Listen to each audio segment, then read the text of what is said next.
guys, John here at Empowered Strength. We're going to talk to you today on another lovely snow day here, and we're going to go over some basic technique and just simply how we're using our shovels, having a couple shovels for options, talking about having good footwear as far as staying warm, staying safe and not slipping around, obviously, having some decent gloves, things like that people don't often think about, but here in Bend, theme seems to be we're really getting dumped on this year, so it's nice to share that. And even the amount of snow, we have kind of the perfect amount right here with just about 5 inches on the ground, so that kind of can change how things go, and depending on how wet the snow is, things like that. It's really worth talking about, and just talking with some friends in the physical therapy and chiropractic realm. They're getting a lot of referrals, which of course is good for business, but we want to make sure and keep people as healthy as possible and just give them some tips and avoid that extra strain and wear and tear on our body and just on our cardiovascular system. It's incredibly demanding to shovel lots of snow. If you've ever done that before,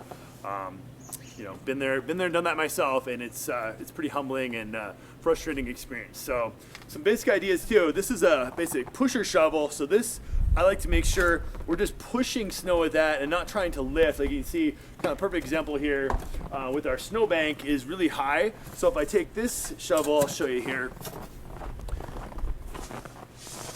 I push all this snow, obviously that's challenging enough, and I need to take a small strip at a time.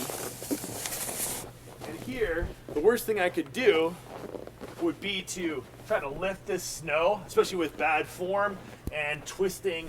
We say lift with your legs, or even more accurately, lift with our whole hip and leg in a basic deadlift position, and trying to pivot at our hip here instead of at our waist and just twisting. Worst thing we can do to cause low back issue or even a ruptured disc would be to flex our spine like this. I'm not even going to do it because I have some back issues myself. Flex and rotate our spine, so we don't want that flexing and twisting. That leads to trouble, especially over time. So here I'm just going to push the snow into the bank here, and then my trusty comrade here, Aaron, is going to be lifting the snow. And even at the height of this bank, we're going to consider knocking the bank down and trying to push things over, because if I try, or he tries to lift that snow up really high like that, that's not a smart thing either. We're going to lead to some shoulder and neck issues. Pretty much not if, but when. How much snow shoveling you're doing, and just over time. Obviously, we can't really prepare or train completely for that.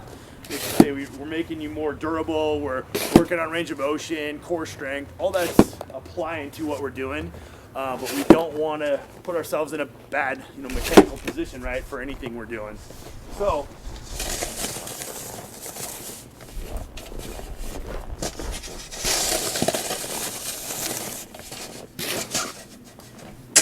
Again, push your shovel, and Aaron just has that lighter shovel that he can really lift the snow with. And again, it seems like common sense, but a lot of us just go out and just kind of go to it. And the amount of snow we're getting in Bend, it seems like more and more we got to be in shape and practice our shoveling skills. So hope those tips help, and enjoy the winter fun.